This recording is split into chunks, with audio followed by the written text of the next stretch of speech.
Okay, in this video I'm going to be ranking coming of age movies that I have seen. I'm going to be tier ranking them in a tier, and I believe there are 23 movies in this list, so let's just get going. So before I get into the rankings, I first need to tell you the names of all the tiers. So let's start from the bottom, and for the bottom tier it is called You're Tearing Me Apart. Now this is a quote from the coming of age movie Rebel Without a Cause. I believe it's the exact quote. I believe it's You're Tearing Me Apart is the exact quote, but yes, these are the bottom tier, the movies that out of everyone in this list I liked the least. Next tier up we have We Accept the Films We Think We Deserve. Now this is a quote from Perks of Being a Wallflower but changed. So in Perks of Being a Wallflower it is We accept the love we think we deserve, but in this case we accept the films we think we deserve. So this is the second tier up. These are films that are okay, and probably when I watched them at the time I accepted it because I thought I deserve films like this, but really I just hadn't seen amazing films yet. So I accepted these films because I thought it was what I deserved. Then I watched some other ones and realised they're not actually that great. Next here we have I'm in the prime of my youth and I'll only be young once. This is a quote from the movie Stand By Me, and these are films, coming of age films, that are really good. Really, really good. We're in the prime of our youth, we're coming of age, we're figuring everything out, and it's just a really fun time. It's prime time. And then finally, the top category, we have Oh Captain, My Captain. This is a quote from Dead Poet Society, and this is the best of the best, the top coming of age films in my opinion that I have seen. Oh Captain, My Captain, I would follow these films anywhere. I would go with them anywhere. That's what this tier represents. So first coming of age film that we have is the movie Lady Bird. Now Lady Bird was written and directed by Greta Gerwig, who did things like Little Women and Barbie, and I'm pretty sure it is based off her own life and her own kind of coming of age. And I am putting Lady Bird in I'm in the prime of my youth, I'll only be young once. I really did enjoy Lady Bird when I watched it. I watched it when it came out because it was in the Oscar cycle and was nominated for some Oscars. So I ended up watching it. I do really enjoy it. I think it's a really good script, really nice visuals. I love all the colours. The acting is really good. You've got Saoirse Ronan, you've got Timothée Chalamet and Lucas Hedges, and I love all of those actors. But I've put it in the second tier because I did really like it, but for me there was just something missing, and I don't know what it is, but the element that's missing just means that I will not watch it on repeat over and over and over again. It's not one of my absolute favourites, unfortunately, but I do still think it is a very, very good film and worth a watch. Next up we have the film Ferris Bueller's Day Off. Now I'm straight away telling you I'm putting Ferris Bueller's Day Off in Oh Captain, My Captain. I first watched this film when I was probably 17, so it's an 80s film and it's about this boy Ferris Bueller and him skiving off school essentially, and what he does in his day skiving off school. And honestly it's just a classic. I think it's just such a classic movie. It's so fun, it's so good. It's also like profound as well. Yeah, I love this movie, and I always say that I think it's such a universal movie that anyone who watches it will like it. It's not just people like me who love 80s movies will like it. I think anyone will like it, and this has kind of been tested for me because I watched it with my brothers. I essentially forced them to watch it and they really enjoyed it, and we usually have such different film tastes, but they actually really liked it, so that just confirms to me I think it's a really universal film. So Ferris Bueller's Day Off, so good. I'm putting it in Oh Captain, My Captain. Next up we have the film Mermaids. Now this is the film starring Cher and Winona Ryder and Christina Ricci, and essentially it's about a single mum with her two daughters. I believe they moved to a new town, and it's kind of about everything they get up to there, and it's definitely a coming of age for Winona's character, who is a teenager, and kind of the relationships that she forms and stuff, and also the mum, who's obviously Cher, she ends up getting a new partner, and it's just about everything that happens. And unfortunately I'm going to be putting Mermaids in You're Tearing Me Apart, which is the lowest tier. Now I didn't dislike this film necessarily. I thought it was fine. I thought it was an okay film, but it just, in terms of coming of age films and in terms of the films that we have on this list that I think are so good, Mermaids just does not hold up for me, unfortunately, so it is going in the bottom tier. Next up we have the movie 8th Grade. Now this is the movie that was, I believe, written and created and directed by Bo Burnham, and when I watched this movie it was definitely really hyped for me and I was really excited, and I did really like it, but I'm putting it in We Accept the Films We Think We Deserve because I do think this film has its merit. I think it is a very accurate portrayal of how it feels to be in 8th grade, how it feels to have social media coming into your coming of age, I suppose. But I don't know, I didn't love it. I think it did what it was supposed to do, but it isn't a beloved movie for me, unfortunately. So I'm putting 8th grade in We Accept the Love, We Accept the Films We Think We Deserve. Next up we have The Sun Is Also a Star. Now this is based on a book, and I actually read the book before I watched the film, and then I saw that the film came out on Netflix, so I believe it's a Netflix movie. And essentially it's about this girl who loves like science and loves like maths and everything like that, and essentially her family are going to be deported from the USA because I think if they're illegally, or I don't know, they're going to be deported essentially. And essentially it follows this girl in this one day trying to fix it, trying to not get deported. And in this one day where she's having this day trying to sort this out, she meets a guy, and yeah, it's a little bit of a romance with obviously a bit of a more serious undertone because she's trying to not be deported. And I would put The Sun Is Also a Star in We Accept the Films We Think We Deserve. I enjoyed the book. I also enjoyed the movie. Actually, it introduced me to some really nice music, which is nice. I did enjoy the movie, but yeah, it just isn't up there for me, unfortunately. I think it is a Netflix movie and like it shows. Next up we have the movie Now and Then. Now, if you haven't seen Now and Then, I would explain it as essentially Stand By Me, but with girls instead of boys, even though it is very different to Stand By Me. But essentially Now and Then is about this group of friends, this group of women, and one of them is pregnant and having a baby, and they're all together back in their, I think they're back in their hometown.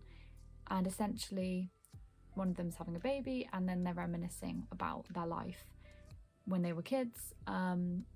And yeah, it's just a really, really nice film. It's a really nice film about coming of age, about friendship, about girlhood, and all of these things. And I find it really enjoyable and I find it really fun. So I'm putting Now and Then in. I'm in the prime of my youth, I'll only be young once, because yeah, it was just really fun. It was very youthful, very nice also to get some female, like just yeah, some female relationships and stuff. Yeah, really good movie, I would recommend.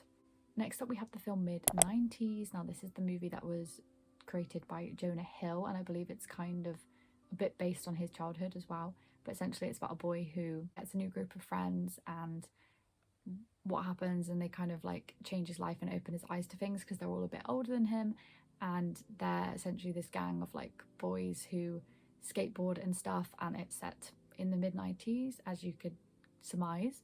And I really, really enjoyed this film. I was really pleasantly surprised. I think it is really well made. I think it is very well acted, and I think it is a very nice film. Lucas Hedges is also in this film. He plays the little boy's brother, and I love Lucas Hedges. So I'm putting Mid-90s in. I'm in the prime of my youth, I only be young once, because yeah, it is really good, a really enjoyable movie that yeah, I'd also recommend to anyone. Next up we have the film The Perks of Being a Wallflower, and straight away I'll tell you this is going in Oh Captain, My Captain.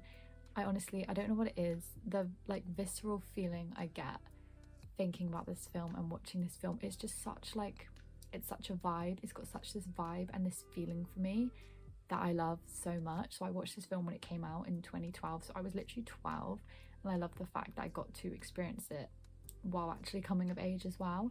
Yeah, I just think it's a very powerful movie. Yeah, I just really love the vibes. I love Logan Lerman, who obviously plays the titular character of Charlie. Yeah, just a really, really good movie. It's so beloved for me.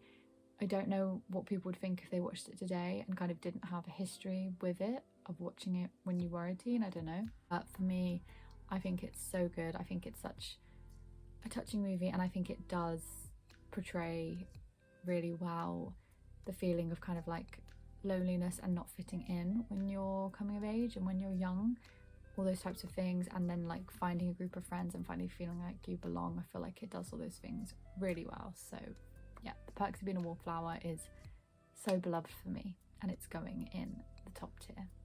Next up we have The Half of It. Now this is another Netflix movie, and if I'm remembering correctly, I think it's about this boy and this girl at school, and they both fancy a girl, but the girl is kind of not told anyone, and she's helping the boy to get with the girl.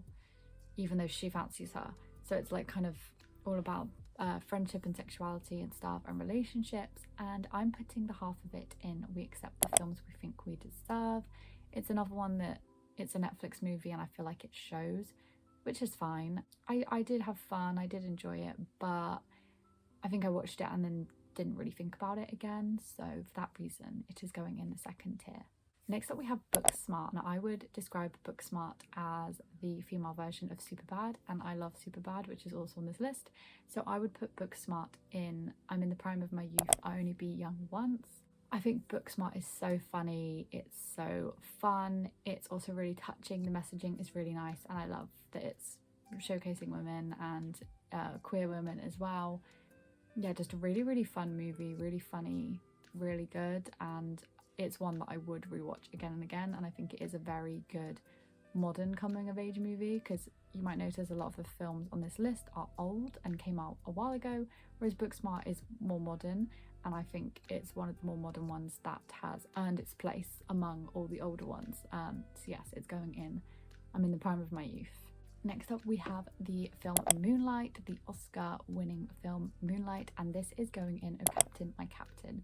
I just think it is such a beautiful, powerful film. I thoroughly enjoyed watching it. Yeah, I just really like this movie. I really love this movie. It looks beautiful, the acting is great, the story is touching and important, and yeah, I just really love Moonlight, and it's going in the top category. Next up we have the film Close. Now this is a Belgian film that came out in 2022, and it is about two boys who I think they're just going into like middle school, so I guess, or high school, so they're probably like 11, 12, and they're like best friends, they're really close, hence the title of the movie. And it's about when they get to school and how they're perceived and treated by the other people in their year, how this affects how they then act. And this film is extremely heartbreaking. I think it is also really touching as well, but it's very heartbreaking, but I also think a really touching, beautiful and good movie as well. So I would put Close in Oh Captain, My Captain. But if you are going to watch this one, I would say just be aware that I think it's pretty gut-wrenching, but so worth it. Next up we have The Sisterhood of the Travelling Pants. Now I never watched this when I was young. I watched it probably for the first time at age 17 maybe. It'd always been on my radar like kind of my whole life, because I guess my sisters had watched it and stuff, but I never watched it. Finally watched it and I did really enjoy it, but I feel like I would have enjoyed it more and it would have meant more to me if I'd watched it when I was younger and kind of had the memories and the nostalgia attached to it. But I do think it's a very good movie. I think it's a good story and I think it's a good tale on sisterhood. So I'm putting The Sisterhood of the Travelling Pants in We Accept the Films That We Think We Deserve, because I think it's a good movie, but again, compared to others on this list, it's just not as beloved for me and by me. Yeah, probably down to the fact that I didn't watch it when I was young, unfortunately, but I still think it's a good movie. Next up we have Dead Poets Society, and it shouldn't be a surprise that it's going in Oh Captain, My Captain. Dead Poets Society is such a good movie. I remember the first time I watched it and I was gagged at what happened. I was so shocked and I just cried my eyes out. And then I watched it again and again and again and just really loved it. I think it's a really good movie. Yeah, I don't really know what to say about it. It's so good. The themes are really good, the performances are really good. I love the whole vibe, the aesthetic, just all of it. It's just a top movie in my opinion. Next up we have the movie The Outsiders. Now this movie is actually based on my favourite book of all time, and I do really enjoy the movie. However, I'm going to be putting it in I'm in the prime of my youth, I only be young once, just because I don't think it would be universally loved. I think if I was being objective, it is actually kind of a bad movie. Like there are elements of it where I'm like, I don't know, that seems a bit poorly made to me, but personally I love it so much because it's based off my favourite book. I have a lot of nostalgia and memories entangled with it because I watched it for the first time when I was 16 and kind of became obsessed. I think the casting is really good, the performances are really good. I love all the actors that are in it. I mean, you've got Patrick Swayze, you've got Thomas C. Howell, you've got Matt Dillon, you've got Tom Cruise, you've got Ralph Macchino. I'm not sure how to say his name, but the guy who plays the Karate Kid. Yeah, so many people in this movie, and yeah, it's one of my faves. I think it is good in terms of coming of age because it's just like, yeah, it's a brutal movie about boys coming of age in a very specific hostile environment, but I love it so much. It's very beloved for me. But as I said, I'm putting it in the second tier just because I don't think it's universal, so I don't think it would be fair for me to put it in the top tier, because actually, yeah, objectively it's kind of bad, but I just watch it because I love The Outsiders in general and any content from it. So yeah, that is The Outsiders. Next up we have the movie American Graffiti, and if you haven't seen this, this is essentially about kids in high school experiencing the last day of summer before they go on and do whatever they're going to do next. So if they're going to go into work or go to college or whatever. It's set in 1962 and is actually directed by George Lucas, who made the Star Wars movies, which I think is crazy because they're such different movies, but also I think if you watch American Graffiti, you can see similarities between it and the original Star Wars trilogy, like just in terms of the like colors and stuff. Like I can see, yeah, I can feel definitely a likeness between the two, but they are extremely different movies. I'm gonna put American Graffiti in Oh Captain, My Captain. I really enjoyed this film. I really loved it. I've only actually seen it once, but it did make a big impact on me. I really liked it. I think it's such a simple film that kind of really not that much happens, and it just kind of showcases all these different teens and like what they're doing with their last night of freedom essentially. But I did really enjoy it, and at the end there's this kind of like epilogue, which is literally text on the screen which says what happened to every character in the movie that was important. And tell me why the epilogue like destroyed me. Like I feel like if that epilogue wasn't there, it wouldn't be in the top tier. I don't know why. I love that epilogue so much. I thought it was, I don't know, I think it just added to it so much. So yeah, American Graffiti is going in a Captain, My Captain, because I really enjoy it, and I would really recommend it if you're looking for a teen coming of age movie.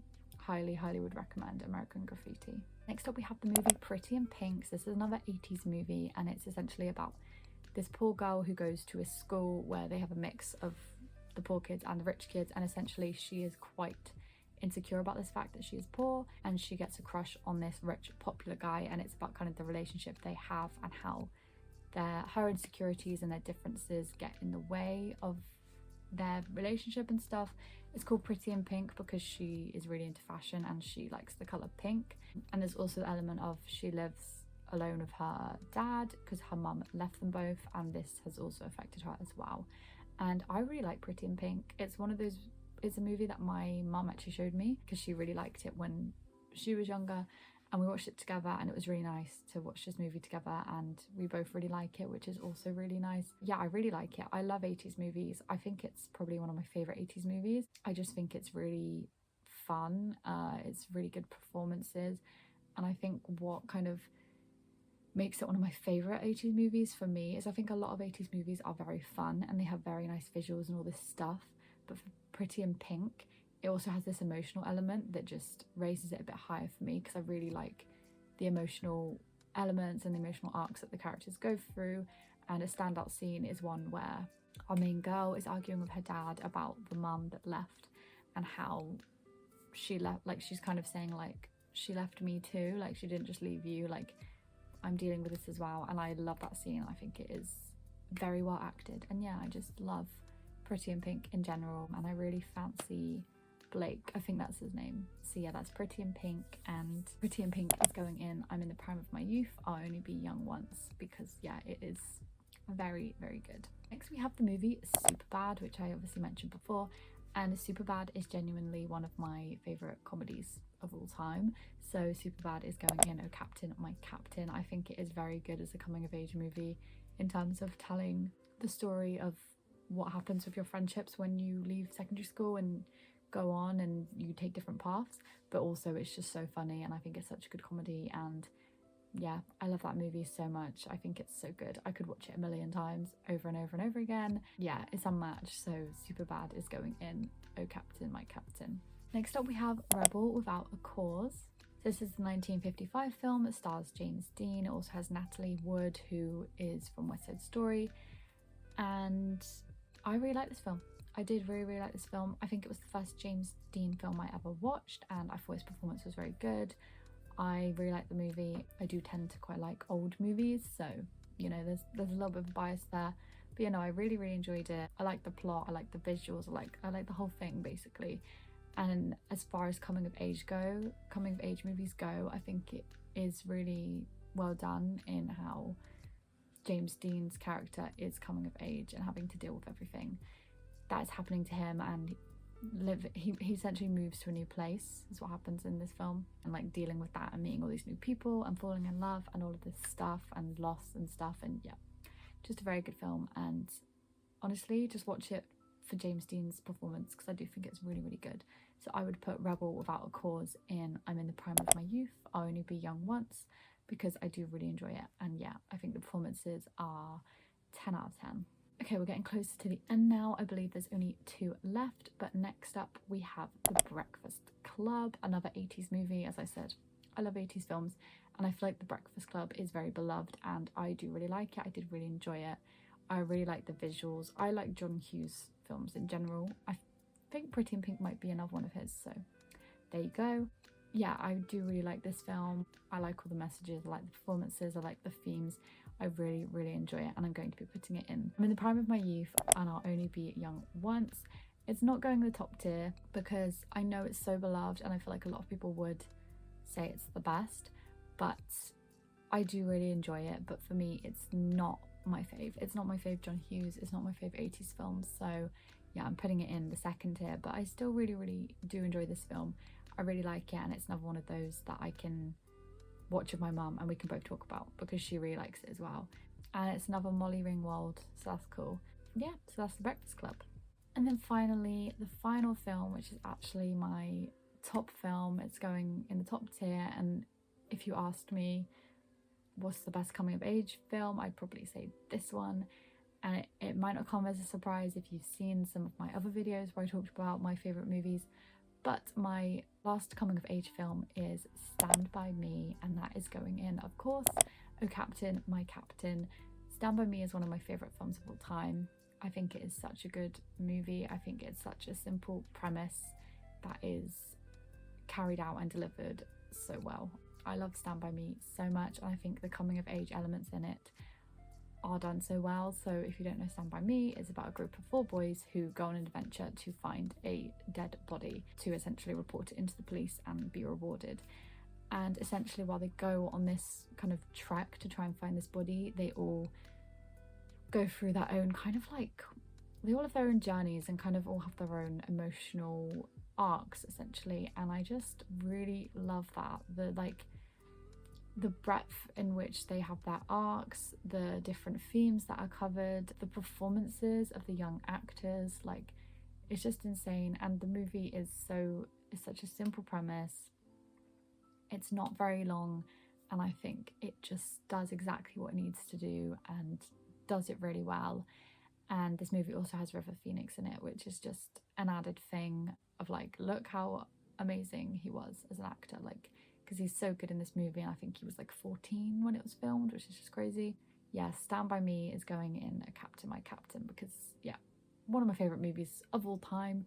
So what did we expect, really? And that is every single one of the 23 movies, 23 coming of age movies that I am ranking. I honestly love coming of age movies so much. I think it's definitely one of my favourite genres, although I think as I get older, the newer ones kind of don't appeal to me as much because I just can't relate anymore, because it's like I've gone through that. But I still enjoy watching them and still see the value in them. And I think what's so great about coming of age movies is how universal they are, because everyone had to come of age, and also how there can be a coming of age movie from the 50s that people are still watching today, as I've mentioned on the list, like, and they still hold up today, because I guess the themes that you go through when you are becoming a teen, going to an adult and being a child, they never change, like they just don't change. So the way that people came of age in the 50s, there's similarities to that to people coming of age today, which I think is a very cool thing and just a nice universal experience essentially. But yeah, that is my video of ranking the movies. Hope you enjoyed watching it, and I'll see you next time. Bye.